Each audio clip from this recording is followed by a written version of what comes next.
Leaders of some of America's biggest trading partners, said another way, some of America's closest allies, are reacting and preparing to retaliate this morning, now after President Trump announced 25% tariffs coming next week on all cars shipped to the United States. CNN's Vanessa Yurkevich joining us right now. And this applies to cars and car parts, which is an important aspect of this. What are you learning? It's absolutely critical because every car maker is going to be impacted, and every consumer. That's a much better way of even saying it. Exactly. And every consumer who's eventually going to be looking for a new car will be impacted by this 25% tariff on all foreign imports of cars and parts. Just look at the amount of car makers that are going to be impacted. You see foreign car makers, domestic car makers, and they're all on the same screen together because many of the foreign car makers actually have assembly plants right here in the U.S. However, they use foreign car parts. Of all the 10.4 million cars produced and assembled here in the U.S., 50% were made with foreign car parts and 50% with American car parts. That's in one vehicle. And that's critical because that's where you're going to start seeing these taxes on these car parts. We have been hearing from leaders around the world reacting to this and sort of foreshadowing what the retaliation might look like. Take a listen to Prime Minister of Canada, Mark Carney, and what he said just yesterday. This is a direct attack, to be clear, a direct attack. We will defend our workers. We will defend our companies. We will defend our country, and we will defend it together. And you're also hearing from the Prime Minister of Japan, who is saying that they are going to retaliate in some way. You're also hearing from Tesla owner, Elon Musk, who is saying that Tesla will not emerge unscathed from this. It will have a significant impact on Tesla. But what about the U.S. consumer? What can we all expect eventually? Well, if this tariff goes into effect, stays in effect, the estimate is that the cost of production for vehicles could cost anywhere per vehicle $3,500 to $12,000 more. The key thing here is that this tariff has to stay in effect in order for U.S. car makers in particular to do what President Trump wants them to do, produce and assemble all cars here in the U.S. For like a long time. Exactly, a couple years. It'll take a couple years to do that. By then, Trump may be out of office. So really the uncertainty here, you're seeing it play out with automakers trying to understand, is this going to happen on April 2nd? How long it will be in effect? Because that'll determine what they're going to do for the future of their car manufacturers. And they've made clear that goes to consumers. That is not eaten up by our foreign trading partners as they're sending They it. are not going to want to absorb all of this. It ultimately gets passed down, unfortunately. Vanessa, thank you so much. A lot to come from this and its impact on the broader economy now as well. Thank you so much. All right, that is the opening bell on Wall Street. And now, that's when the markets just opened.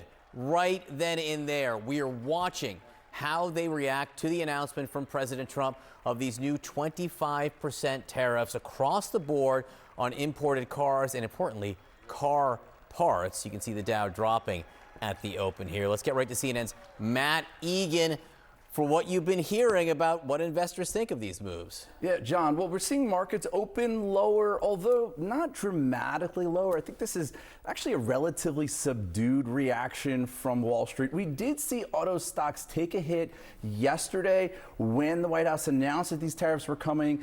You see they're all in the red right now. The big three, GM, Ford, and Stellantis, led by a 7% drop for GM. Honda, Toyota also in the red. Keep in mind, all of these auto stocks, they fell yesterday as well. It's interesting that the losses are not even more significant in the auto sector because really this announcement of tariffs sending shockwaves across the industry. I think there's two reasons. One, it's auto stocks were already beaten down ahead of this because investors were bracing for trouble. Two, there's some skepticism that the tariffs that have been announced will actually kick in. I talked to veteran analyst Dan Ives before, and he said investors are not really freaking out because they don't really believe it's going to happen. He said if it actually happens like this, it would be Armageddon for the global auto industry. The problem, John, as you know, is the North American auto industry, they treat the continent like it's one country, not three. You see parts move freely over the border multiple times sometimes. for free, right? A free trade agreement. This has been built up for years, decades, and it's not really clear. How do you kind of unscramble that egg? I mean, the interconnections are just so tight.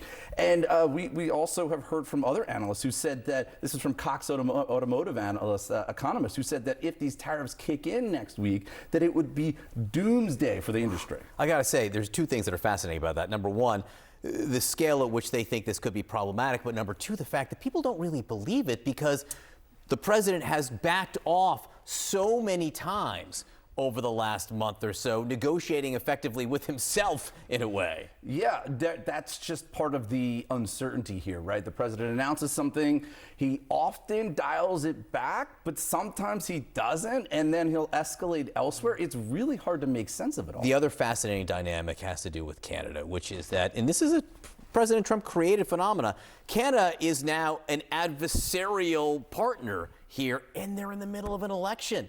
So one would think they're going to fight this hard. Yeah, absolutely. Look, there's been a number of concerns in the market and among economists and consumers coming into this week, right? Obviously, uncertainty is very high. We have inflation that seems to be kind of stuck uncomfortably high. Confidence is low, and it's really hard to see how this auto tariff announcement helps any of that. In fact, it probably makes all of it worse, in part because of the point that you just raised, which is retaliation, right? This move is so massive that it is almost a slam dunk that other countries, including Canada, are going to have to retaliate by putting steeper tariffs on items that are made in America. And of course, that just adds to the uncertainty and potentially slows down growth, hurts the jobs market, hurts inflation. There's a lot here. All right, watching it closely, Matt Egan, thank you very much. CNN's Christy Lou Stout reports on how these new auto tariffs will impact U.S. allies in Asia, home to some of the biggest car makers in the world. The potential impacts could be huge, with the Japanese Prime Minister saying now that, quote, all options are on the table after U.S. President Donald Trump announced these new auto tariffs of 25% to be applied on all imports, targeting the world's biggest auto suppliers, including key allies here in the Asia-Pacific region, Japan and South Korea. Now, these new auto tariffs will kick into gear next week, with collection beginning on April the 3rd. It will apply to cars, it will apply to trucks.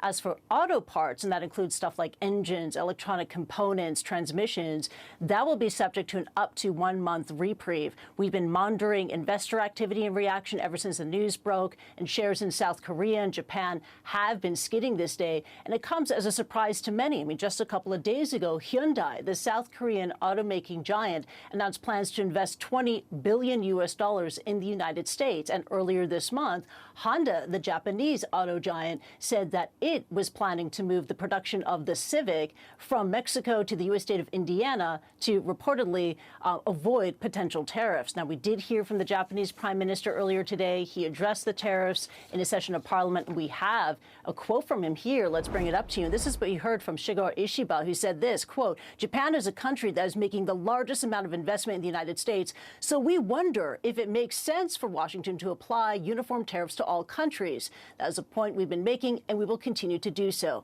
Analysts say that these tariffs will deal a heavy blow to the Japanese economy and to the South Korean economy as well. We heard this from a senior fellow at the Council on Foreign Relations who posted this on the social media platform known as X in regards to the auto sector. This is what we heard from Brand Setzer saying this, quote, imports from Korea have been growing strongly and now top $35 billion or 2% of GDP. So Korea is more exposed relative to the size of its economy than either Germany or Japan, unquote.